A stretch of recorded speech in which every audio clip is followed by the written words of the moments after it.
జాతీయ స్థాయిలో cockroach Janata party, ఏపీలో మాత్రం కాక్రోచ్ జగన్ పార్టీ.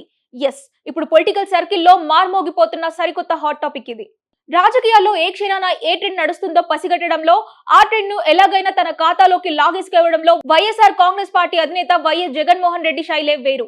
దేశ రాజధాని ఢిల్లీలో నీట్ పరీక్షల లీకేజీ వ్యవహారంపై విద్యార్థుల ఆగ్రహం నుంచి పుట్టుకొచ్చిన కాక్రోచ్ జనతా పార్టీ ట్రెండ్ ను చూసి జగన్ కి అద్భుతమైన ఐడియా వచ్చేసింది.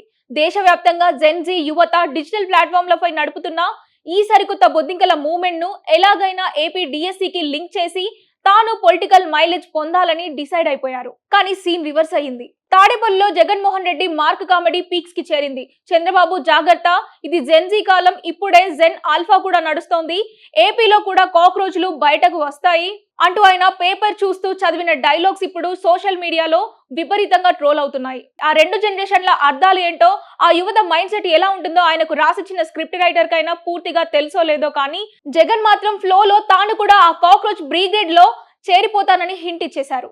అసలు ఢిల్లీకి ఏపీకి సంబంధం ఏంటి? ఢిల్లీలో నీట్ పరీక్ష లీకేజీకి సంబంధించి పక్కా ఆధారాలు బయటపడడంతో అక్కడ కేంద్రంపై యువత తిరగబడింది.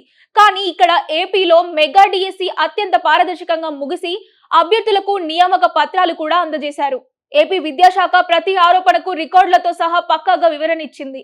డిఎస్సిలో ఒక్కటంటే ఒక్క లీకేజీ కూడా జగన్ కానీ ఆయన అనుకూల మీడియా కానీ నిరూపించలేకపోయారు. అయినా సరే నేను నమ్మిన అబద్ధాన్ని పదే పదే చెబుతా, ఏపీ యువత అంతా రోడ్లెక్కి బొద్దింకల్లా చంద్రబాబు ప్రభుత్వంపై దాడి చేయాలి అని ఆయన కలలు కనడం చూసి సొంత క్యాడరే తలపట్టుకుంటోంది. నిజంగానే నీట్ వేరు, ఇక్కడ డిఎస్సి వేరు అనే కనీస తేడాను గమనించకుండా కాక్రోచులు వస్తాయి అని కలవరిస్తున్న తీరు చూస్తుంటే భవిష్యత్తులో వైఎస్ఆర్ కాంగ్రెస్ పార్టీ పేరుకు కాస్త కాక్రోచ్ జగన్ పార్టీ అని మార్చినా ఆశ్చర్యపోవాల్సిన అవసరం లేదన్న సెటైర్లు గట్టిగానే వినిపిస్తున్నాయి.